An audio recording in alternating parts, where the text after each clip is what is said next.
Well, like all politicians, that they have more than one gear. And so on one day you can be one way, another day, if need be, you can dial it up or dial it down. And that was an example of that. Let me say congratulations to Governor Walz. I know him. While our politics are very different, we get along. I like him. He's got an extremely progressive view of the world, and we can talk about that if you want.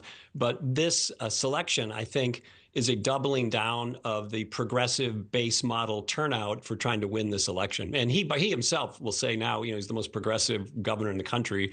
And so he's not running away from the idea that he is, ultra liberal, and that his accomplishments that he's most proud of reflect that. Right. I think that will be the number one question that people ask, aside from who is he, is what does he stand for? So I think talking about his progressive politics is important.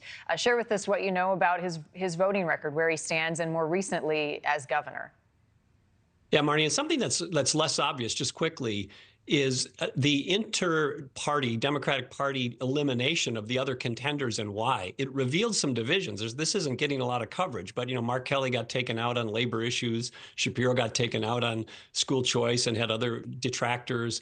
And so as you look at who the progressive favored, they liked Governor Walz, and that tells you how big of a component part of the Democratic Party that's become. But in terms of Governor Walz's voting record, when he was in Congress, he was viewed as a moderate, but the district was a swing district, so he had to be.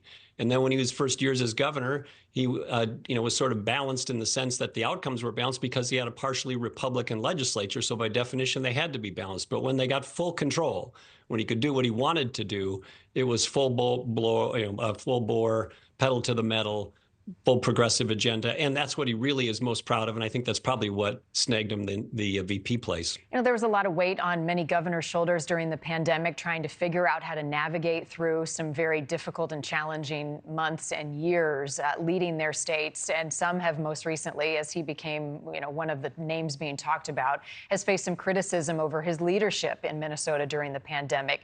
Is that fair criticism? What did he do that might come back to haunt him?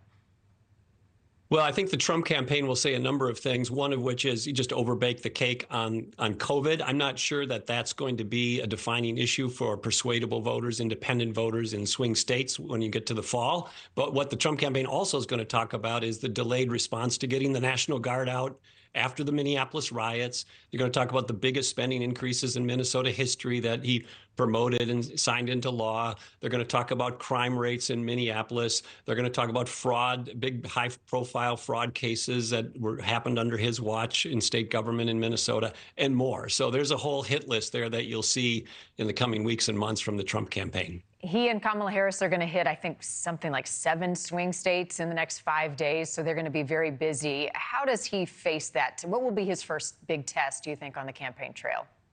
He's a good speaker. He's very energetic. He's not going to have any big problems on the campaign trail. I think the one thing they'll have to, he'll have to get a little disciplined about, although in today's politics, maybe it doesn't matter as much. He does have a tendency to be more verbose and go off script. And they talk about in Minnesota Walz word salads. They'll probably give him better scripting and teleprompters and all that stuff. But, he's a good speaker. He can talk dogs off a meat wagon. You'll see that in the coming months. Again, I don't agree with him, but he's not going to have a problem as a campaigner. Personally, what do you like about him? I mean, being from different parties, you have very different feelings on policies, but knowing him as you do, what should people who are watching, getting to know him, understand about him? He's friendly. He's got strong views. He's cordial. He's funny. He's easy to be around. And again, he's like all of us. He's got days where he's, more angry or more animated, more friendly, less friendly. But in general, he's a friendly person and he's likable as a person.